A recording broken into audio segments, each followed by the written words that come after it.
Hi, Brittany. Thank you for joining us. I really appreciate you taking the time to talk to me today. I just have a couple questions for you. So first off, I know you just had a child on January 23rd. So I was wondering how it's been for you being a mother so far, and just wondering how much sleep you've been able to get lately.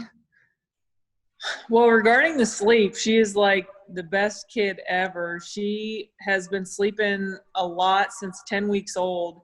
And even before, when we brought her home from the hospital, she didn't wake up that many times at night, maybe once or twice. She wasn't crazy. That was hard. That was really hard. Mm-hmm. But, when she turned 10 weeks, she started sleeping 8 to 12 hours every single night. And I was Wow, just telling my husband, she sleeps about from 11 to 9 almost every single night.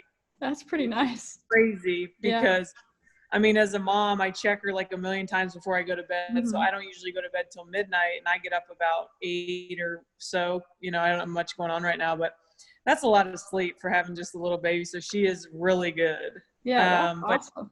yeah, this coronavirus has been crazy for us. It's been actually really beneficial for our family just because, we've stayed healthy and we've had a newborn. So it's been great to be home with her, and she's getting big, she's getting healthy, and we're, building up her immune system before she travels. And I've gotten time to get back in shape and practice and everything. So it's definitely different. You come second, and she's the first priority when you wake up all day, and it's quite refreshing to have somebody else to put before you every day. So it's been great. My husband and I are ecstatic. She's doing so good, but it's definitely a juggling act trying to practice and work out. Mm-hmm. You want to work on so much stuff, but she comes first, and what you can get done, you can get done. And as someone like yourself as well, who's driven and wants to work on things, it's tough. So I would definitely recommend having your kid after you've kind of accomplished some things you want to accomplish. Mm-hmm. Yeah, definitely. And you actually brought up a really interesting point, with having a young kid during COVID-19 and, everything that's going on. So on top of getting back to competing since you've had a kid, could you talk about that, and also just kind of what it's like to make sure you stay safe, when you're out traveling and competing while having a kid at home? Yeah, my husband and I were talking about that today with some of our friends. We were thinking about going to a restaurant. I didn't see a big deal with it, but one of our friends was talking about, oh, I'm staying away. And then it got me thinking, man, maybe we should stay away, especially with an infant. I'm going to do everything I can to, just not touch a lot of stuff, wash hands. I'm sure we'll have to wear masks on the plane. And I don't know, it's a little scary with her. But just try to protect her as much as I can. Don't let her Mm-hmm. touch stuff. Travel with Clorox wipes and antibacterial and all that stuff, making sure we're getting that, and, showering when we get to our destination and washing stuff, just trying to be as cleanly as possible. This is absolutely crazy time. Mm-hmm. So, I think I need to be a little bit more over the top than I am, especially with having a small child, but I think we're just going to be super aware of cleanliness and stuff like that. Mm-hmm. Yeah, definitely. Um, I'm going to ask you, because this is such a crazy time, and I couldn't imagine what you're going through. Mm-hmm. What is it like having your freshman year, having something like the coronavirus going on during your freshman year, and not being able to finish your season and having finished remotely? What is that like? Mm-hmm.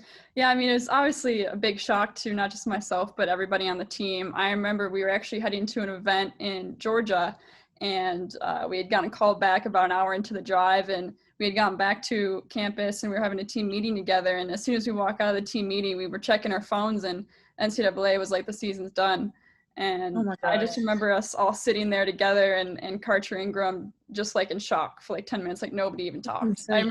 remember Coach Brooks just sitting there, and he was just like, I don't even know what to say. And it's Nobody's very, ever seen anything like yeah, this. it's very rare too to just like have like Coach Brooks just sit there, and he's just at a loss for words. And I think that just speaks for itself, just how shocking it was for everyone. And it's totally new territory. Nobody's really had to deal with this before. And so that was really hard, but luckily, I was able to come home to my family, and I have two younger brothers. So we all had our little offices, and we all were doing our online schooling. So we were able to kind of push through it together. That's And good. not being able to play golf for a little bit was difficult. Up here in Chicago, everything was kind of shut down. But at the same time, it helped me focus on school and kind of adapt to the different environment.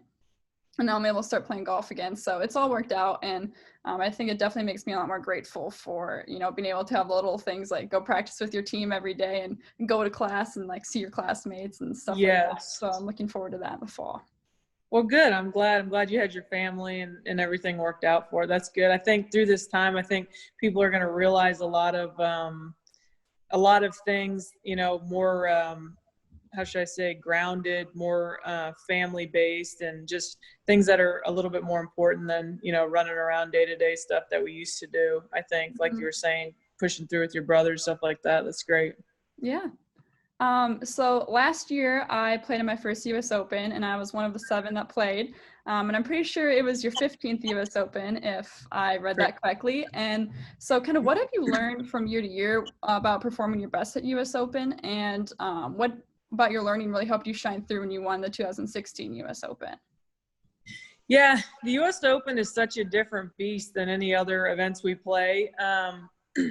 It's usually the toughest. I always think it's the most fun because you don't have to make a ton of birdies usually like you do at other events. The competition's so good right now that sometimes you still do, but you know, usually pars and a few birdies are good, and people are going to make bogeys and doubles. And I like that because we play so many events that you have to shoot so far under par that, you know, if your putter's not hot or something, you're already so far behind the 8 ball. But I always thought and think I have such a great game for the U.S. Open. I'm a good ball striker. I'm very steady. I'm not super aggressive, which is maybe why I haven't won more on the LPGA. I'm a little bit more conservative, which I think helped me win the U.S. Open. I think a more conservative game wins the U.S. Open. Fairways and greens, center of the greens, pars, not getting too greedy. But I have just learned to respect the USGA and love the U.S. Women's Open. It's my favorite week. I love how they test us. It's fair. It's challenging. And I feel like, too, what you tell yourself, you know, I feel like you accomplished. And I just always thought I was going to win a U.S. Open. I just always thought I had a game for it, the patience, the mind. And, you know, I told myself that. And I just think my game is, you know, tailor-made for a U.S. Open. And I've learned a lot. You learn patience, you know, you learn how to play. But I think the first thing is just to respect the USGA and, you know, love how they set the courses up and how they test you. Mm-hmm. Yeah, no doubt. It's a great championship. I mean, my first one, obviously I'm a little baby compared to, you know, how many you've gotten to play in, but it was definitely a fun experience. I missed the cut by a couple shots, so I was kind of bummed out, but it was just one of those days where, you know, I just wasn't making the right mental choices, but it was such a fun golf tournament, and it's definitely one I want to be able to go back to for sure. Yeah, we had a lot of Duke representation at that one. That was cool. That was a very unique U.S. Women's Open course. And I'm going to ask you too. You know, there were a lot of the upperclassmen there at the U.S. Women's Open. What have you learned? I know you didn't get to spend a ton of time with the girls, but what have they taught you, or what have you learned from some of the upperclassmen at Duke after your freshman year? Yeah, I've learned so much from them. I mean, you know, coming into a team that's a defending national championship team helps to teach you a lot, and it's super competitive. But at the same time, it's not something that's super cutthroat. You know, everybody's always there for you, and the support system at Duke's an amazing setup. Like, I absolutely love everybody there. And so, you know, for me, you know, I came in the start of the year, you know, and we've been halfway across the country, and I didn't know what was going on. You know, college is so different from high school. And so, you know, I just asked everyone a bunch of questions, and everyone was so willing to help me out. And so they taught me a lot, both on and off the golf course. You know, how to balance school and golf is a big part of being a part of the Duke community. So I worked a lot on that, and they helped me out a lot with that. And you know, competing in events, they really taught me a lot about how to travel on the road and be good about still getting your schoolwork done, and, you know, not worrying about school while you're playing golf. And, you know, it's just a great group of girls, and I'm really bummed out that some of them aren't going to be returning again next year, but it was a lot of fun getting to spend, you know, a little bit over half the year with them. That's great. Yeah, that's awesome. I was going to touch on what you said. The Duke community, they're amazing. I just feel like they set you up for success. Like you said, they do such a great job, the people that work at Duke, to just help you, like you said, be successful. So that's great that your upperclassmen helped you like that. Yeah, it was definitely a really fun experience. And, you know, I think some of the challenges you face while you're at Duke just prepare you so well for, the rest of your life. And I think being on such a high platform at Duke also helps you as well. Obviously, you have been very successful in the LPGA. And so I was just kind of wondering, you've had to manage a lot of expectations as, you've been more successful. And so can you just describe some of the ways that you have dealt with these expectations? And looking back, what can you say you've learned from both your mistakes and your successes with dealing with these expectations? So when you talk about like my expectations or yeah, so just going out like and competing, I don't know if when you play, if you feel like you put a lot of pressure on yourself, or if you have high expectations, going and competing for a major, things like that, and just kind of talking about how you deal with those when you're playing golf. So that's actually a really good point. My husband and I talk about that a lot. It's funny. I'm going to take on a lot of things I was working on when I was 6 months pregnant. At the end, I played pretty well. I had like a 20th finish and a 16th at my last two events. I had no expectations. I was so big, and it was hard to swing, and it was hot, and it was hard to walk, and different things. And I had no expectations, and I started to play really well. I think Duke players, you're at a great institution, you're high achievers, you work hard, you put so much expectation on yourself. And I think it draws away from the important things. I'm so fortunate that I'm starting my 15th season on LPGA. I love to play, and I've been lucky. I've been very lucky to have a lot of good years, but it's okay to expect things. I think personally, I think it's okay to see success, visualize success and see yourself being successful. But, at the end of the day, you just have to get back to a process, and a hard work is what it's about. It's great to dream and visualize and do that, because I think it draws it to you. But then you got to get back to, okay, what 5 or 10 things are going to help me be successful today? Well, I'm gonna putt, and I'm gonna hit drivers, and I'm gonna, work on commitment, things like that. And I think for me, my process is so good.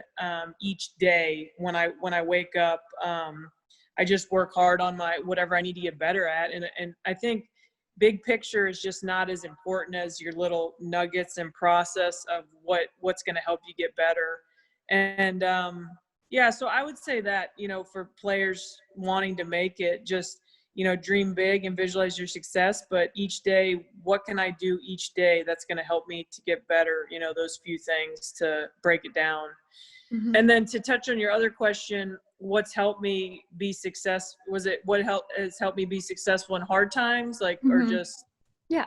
Golf is a hard game, and I had my brother caddy for me for 14 years. He's not caddying for me this year. He has a daughter, and he wants to stay at home with her, and he got a job here in Dallas. But I was so fortunate to have Luke. He always saw, I think he always helped me so much because he saw big picture. I think for me, I would kind of quote unquote freak out at different things, like, oh my gosh, I can't stop hitting my drive to the left. He'd say, okay, calm down, take a breath. I always had him in my corner and for someone to help. And so I would recommend finding someone, a caddy, a friend, doesn't have to be a family member, somebody who has your best interest at hand, who's positive, who can help you take a breath and take a step back. Because as the athlete, you don't always see that, and it's not your job to see that. So it's important to have people in your corner that will help you, and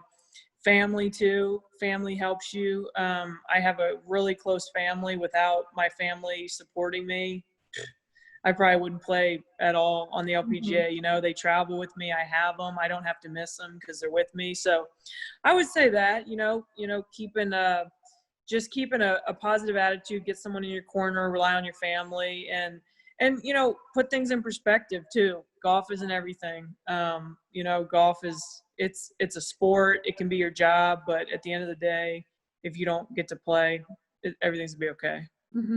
I think you bring up a good point with that, especially with, everything going on the last couple of months. I think that's something I've gained a lot of perspective on, when there's people who are sick and, you have this pandemic going on, there's a lot of things out there that are a lot bigger than just golf. And I think that's really been helpful just in kind of gaining that perspective and understanding how important it is to kind of check yourself when you're playing golf. Totally. Yeah, like I said, I think the world, I know I have, is going to learn a lot through this Mm-hmm. pandemic. You know, I don't want to see people suffer. It's awful. And hopefully we have a cure or just something that will help. But I think families and people are going to take a lot of good things away from being at Mm-hmm. home with your family. Mm-hmm. Yeah, I can definitely tell you this is the first time in many years we're able to have family dinner together every night. So That's it's kind awesome. of cool. Yeah. That's what I mean. Really I great. hear that from people all the time. You're on your phone so much that actually sometimes you get tired of it. So you're talking more with Mm-hmm. your family, you're having dinners with your family, you're getting creative and things to do at home. And, Mm-hmm. one thing, I always travel so much. It's been so nice enjoying my home, just Yeah. enjoying the pool and being with Shay, and just, we have a beautiful home, and I'm always traveling. So it's nice to enjoy it and be home and Mm-hmm. be normal for once. Yeah. I'm going to ask you, through all this, I know you said your course is shut down. Mm-hmm. Do you feel like you got better at golf, your game? Do you feel like, and you maybe took some time off, but through this, do you feel like you've made some improvements through this Yeah. process? Yeah, so I would say I've definitely, I mean, not even just mentally, gaining a different perspective on the game, but even physically, I feel like I've improved a lot. From the course of getting to Duke until now, there's been a lot of changes that have been made, but there's been a lot that I've learned. I've been able to talk to my coaches a lot, and, kind of meeting new people who are able to start helping you with your game and getting their perspectives has been really helpful. And growing up in the North, most winters I wasn't able to play golf. And so playing in Durham was a little bit different because I was able to actually still play. And something I'd always done in the winters was I'd work on my physical game mechanics, stuff like that. So when I'd play tournaments, I'd have to think about it. And actually with COVID going on, I have a net in my house. I was able to hit my net and just work on those physical things you don't always want to think about when you're playing. And so Yeah. that was kind of a weird, positive Smart. that came out of it that you wouldn't really expect. It was something I was able to do since I've gotten home. At the same time, still communicating with my coaches and, talking to Coach Brooks and John and my swing coach that I have, and being able to work with everyone. It's all worked out really well still. And, just being able to adapt to the situation has gone pretty smoothly. So. Yeah, I totally agree with you that through this, I've had so much time to work on my fundamentals as well, Mm-hmm. which I never have this much time. It's normally like, okay, a week of this, let's get back out on the road. It's been, like you were saying, it's great. Then you don't have to think about when you go play tournaments, which is the key. So I agree with you. That's fantastic. Yeah. And so then another question I have for you is, you've had a couple of team wins during your career. You had an NCAA team championship and 3 Solheim Cup team victories. So can you just tell me a little bit about what those wins were like for you? And were there any common themes between those 4 wins that you had? The team events are always so special to share because golf is not a team event. Yeah, my Duke experience, I'm sad I only went 2 years. I wish I would have finished. I had so much fun at Duke. We had such a great team. We were so talented with so much depth, but we also had a lot of very unique girls on the team. Everybody was so different, and it was a lot of fun. I'm not sure if there was a common theme there. I always say, comparing my Duke team to my Solheim team, everybody's so talented and you want to do so well for each other, but like when they tee off, and I know I already said this, they do their thing, right? They get back to their process of, okay, I need to do this, this, and this, and I know it's going to help the team, rather than thinking about the NCAA title or the Solheim Cup, the big things. They kind of get back, put your nose to the grindstone, get back to what you need to do. But those are such special things. An NCAA championship, and even the year we had my freshman year, we didn't win a title, but we won so many events, and it was such a cool year. And then winning the Solheim Cup, those are absolutely amazing. My first one was in Chicago at Rich Harvest Farms, which I'm sure you're familiar with. It's great golf. The great golf course. That was my first one to be in the States. It was actually my birthday, and we won, and I was young. It was amazing. It was so cool. I was super, super nervous, and I had a lot of teammates to calm me down. And then what the other one was Germany, and then Iowa was really special. Germany was okay. That was kind of a weird one. I didn't play great. The team did well, which is great. Even though the team won, you kind of feel like you let them down a little bit when you didn't play well. But Iowa was great. I played well at Iowa, and That was actually when my niece was born. My brother and his wife had their daughter during that Solheim Cup, and hopefully it's not my last, because the team events are just they're such milestones and they're so much fun. Yeah, I mean, I haven't been able to play a lot of team golf, but just the couple of events we were able to play together this year, and the one win we had was a lot of fun, and just be able to like celebrate it with other people is a really cool, Yes, different addition to it. So that's fun. well, I'll ask you, since you have not competed yet for an NCAA title, which I know you'll get your chance. I know you got to watch the 2019 when the Duke women's golf team won it. Did you learn anything from watching that, or talk to some of the girls about it? Have they touched on any of that, or did you, watching it, have you learned much or thought about it, or what it would be like to win? Yeah, so it's actually really interesting. So I've pretty much watched all the NCAA championships since they switched the format to match play on TV. It's just something really cool growing up in high school, and something to look forward to. And then once I got to school and started talking to John and Coach Brooks and my teammates about their experience, you just gain all these different perspectives that you don't get when you're just like watching it on TV from your house.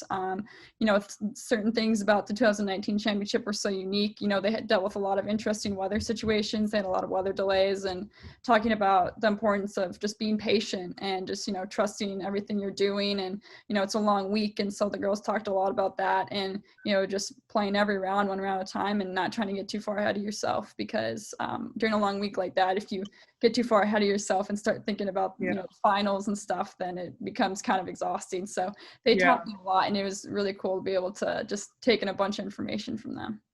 That's awesome. Yeah, and that'll serve you well when you get your chance. That's great. So you've had a very successful professional career on the LPGA. I was just wondering, what things have you learned over the years that have helped you be so successful while playing your professional golf career? Man, I've learned a lot. I've always tell people, everybody, we have a lot of junior golfers here. I don't know everything, but I've learned a lot. I've learned so much over the course of 14, 15 years. Positivity is so huge. I think, number one, it keeps your sanity. I think it keeps you happy. I know this sounds silly. I think it keeps you injury free, being positive, being light, being happy. Positivity is so important. I think it's the difference between maybe playing a few years on tour and maybe having a really long, successful career on tour. Being positive. What are some other stuff? I would say try to surround yourself with good people, positive people that are going to help you. Caddies, friends, family, whoever that is, people you hire, your agents. Just surrounding yourself with people that are going to help you reach your goals, help you get you to where you want to go. Perspective, I've talked a lot about that. I always say perspective and gratitude. Lorena Ochoa I think Lorena Ochoa is one of the coolest athletes I've ever been around. She was so grateful, so thankful, so happy, so nice to people, and at the same time winning tons of tournaments, just tons of events. And you don't see that often. Lydia Ko, she's similar. I always wanted to be like Lorena. Obviously, I haven't won as many events as her, but I just thought, wow, what a cool person. She's so nice to all the fans. She's so grateful and thankful for her opportunity. And I just think it puts you in just a nice state, and I think it helps you play better. So I say that positivity, gratitude, hard work, obviously, hard work and work in your process, don't say, man, I should be doing what that girl's doing. You know what you're doing. Work your process, do your process, and you'll be successful. There's a million different ways to be successful on tour. So probably those few things have helped me a lot, and things I've learned. Yeah, that makes a lot of sense. So I have one more question for you. Okay. So in your own opinion, what do you think makes Dan Brooks such a successful head golf coach? Man, Dan is amazing. He is absolutely amazing to have that kind of staying power and that kind of success. Geez. One thing that's not interesting, but probably amazing about Dan is how he can adapt so well to so many different players. And Dan will laugh when he watches this video, but I know I wasn't the easiest player. I've calmed down a lot in my older age, but he knew how to handle different people so well.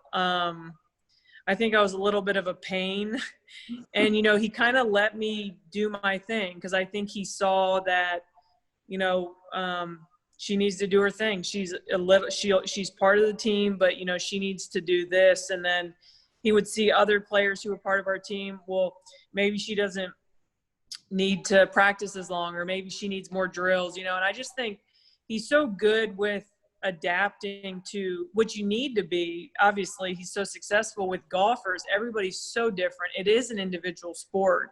And I just think he did so well with each individual player knowing what they needed, asking what to ask them to do and to not push their limits. And it really made our team come together.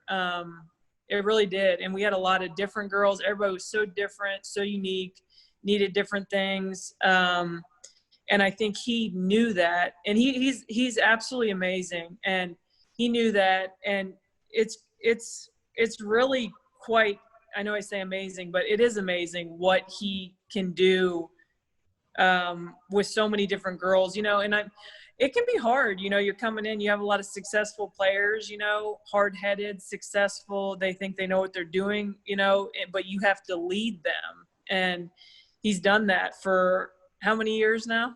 Like 30. It's oh my God, like 5 or something. He's unbelievable. He is absolutely unbelievable, and he's a great guy. And I was very fortunate and lucky to have him for 2 years. And sorry, Coach, if I ever caused you too many gray hairs. I'm pretty sure but he's for me as well. So yeah, he's a great guy, and he's so good with. He knows how to handle everybody, and he does a great job with it. And he's you know, well respected, and he's going to go in multiple Hall of Fames, I'm sure. Yeah, I agree with that. Okay, I'm going to ask you a couple questions. What advice are you going to give to the freshmen coming in? Yeah, so I actually know some of the girls that are coming in pretty well. And oh, good. One of the things I always tell them is just ask as many questions as you can. You know, it's like I said before, it can be intimidating coming into college and coming into a golf program that's so successful. But I just tell them, ask questions. You know, everybody at Duke's so willing to help. Like, they all welcome you with open arms, you know, between like our team itself. And then, you know, we have Kenny King, our academic advisor, and Alex Merrill, our training coach. And, you know, just everyone's there to help you. Everyone is there to make you better. And so, you know, there's really no stupid questions, and you can really ask anyone anything, and we're all willing to help. Another thing I usually tell them is just, you know, be patient and don't get too frustrated. You know, there's some moments with school and golf where you may seem overwhelmed and stressed. You may be like, this might never end, but it does. And, you know, it's not something that's going to last the whole school year or last your whole entire college experience. You know, there's going to be stretches you go through where you may seem like it's just too much to handle, but it's something that everyone experiences, and it's totally normal to feel that way. And there's people at Duke that you can talk to if you need help with certain things. That's awesome. Ask a lot of questions. That's great. I'm glad you did that and you've learned a lot. That's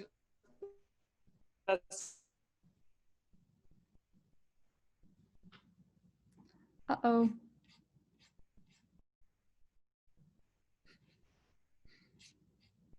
place to learn and be. Is there things that have exceeded your expectations of Duke that are better than when you visited?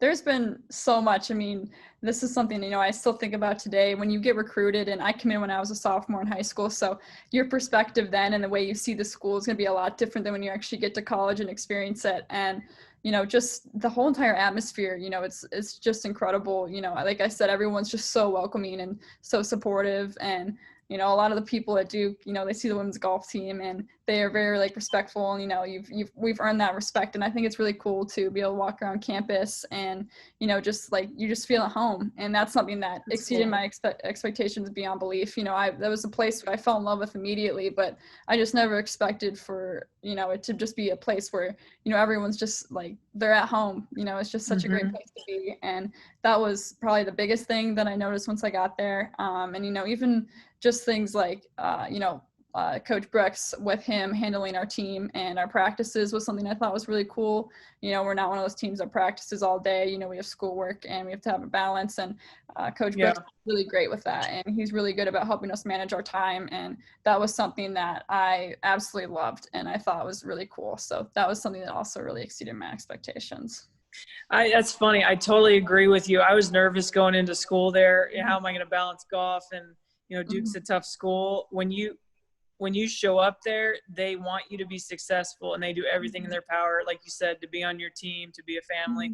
I felt the exact same way. So that's interesting that you said that. Yeah, it's really cool. They really do put the players first. You know, they really do care about us a lot. And it's not just about going out and playing well in a tournament or getting good grades, but even just as people, like, they really, really care about you, which they do. Is really nice to have when, you know, you're moving away from home and stuff, and you still have the support system where everybody really cares about you. So that was really That's awesome. Yeah. That's so awesome. I bet you're ready to get back. Oh yeah, as soon as I got the email saying we're going back in the fall, I was like my fist pumping. Oh, that's I'm awesome. so excited. So I can't wait to get back. When's your first, have they told you your first event? We have not heard about our first event yet. I'm sure we'll probably hear soon. I think that's something they're still trying to figure out a bit, is how they're going to handle traveling and tournaments and the athletic side of it. But class-wise, we have everything pretty set. So, you know, at least I know I'll be able to be there and do something with my time while I'm there. So I'm excited to get back and see my team and my coaches and everybody there. That's awesome. A lot of fun.